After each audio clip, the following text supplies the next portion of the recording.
Solidarité, engagement, bénévolat, radio fidélité au cœur des assauts.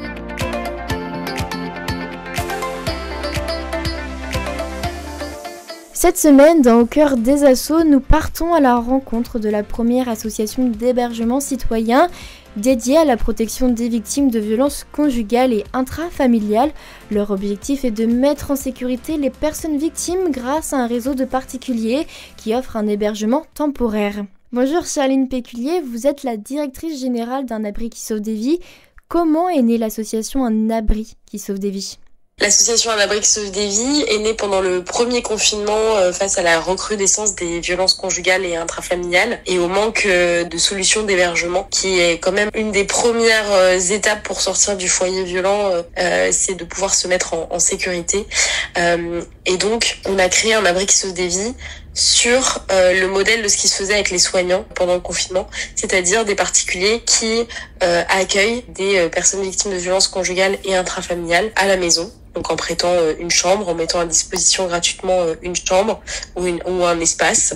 Et donc ça permet de trouver une solution rapide, confortable pour les personnes victimes de violences. Était-ce une idée liée à votre parcours scolaire ? Alors en fait c'était un projet étudiant à l'origine. Donc on était 4 étudiants on a pensé ce projet, mais qui n'était pas destiné à être mis en place réellement, mais plutôt à être présenté dans un cadre d'un master. Et finalement, en le présentant, ça a eu un écho tellement favorable, et on était en plus en situation de chômage partiel, donc avec un petit peu de temps, en plein confinement, avec ce besoin dont on parlait énormément, et on s'est dit mais faut le mettre en place, on peut pas rester sans rien faire. On a entre les mains, on a une idée qui peut vraiment fonctionner. Et donc c'est comme ça qu'on s'est lancé, en s'entourant aussi d'associations spécialisées, parce que nous on l'était pas, pour pouvoir mettre en place quelque chose d'une initiative carrée qui réponde aux besoins. Lorsque vous avez proposé ce projet étudiant, vous attendiez-vous à ce que cela prenne une telle ampleur ?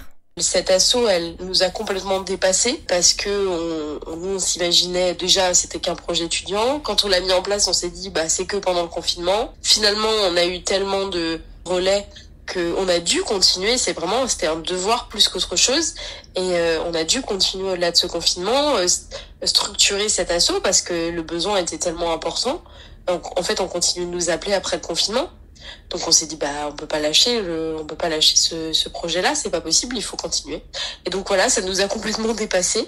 Et aujourd'hui c'est une structure, grande partie bénévole et une petite partie salariée. C'est une structure qui a pris de l'ampleur. Quelle est la différence entre l'Occitanie, qui n'a pas d'antenne régionale, et les Pays de la Loire ? Sur une antenne, déjà il va y avoir une équipe de bénévoles qui sera issue du territoire. Si demain on a une situation en Occitanie, nos coordinatrices nationales qui vont s'occuper justement des situations hors antenne, elles sont pas issues de l'Occitanie. C'est vraiment géré à distance. Donc il n'y a pas ce lien avec le territoire, comme c'est le cas en Pays de la Loire, où ce sont des personnes qui sont issues du territoire. Donc il y a déjà cette première chose.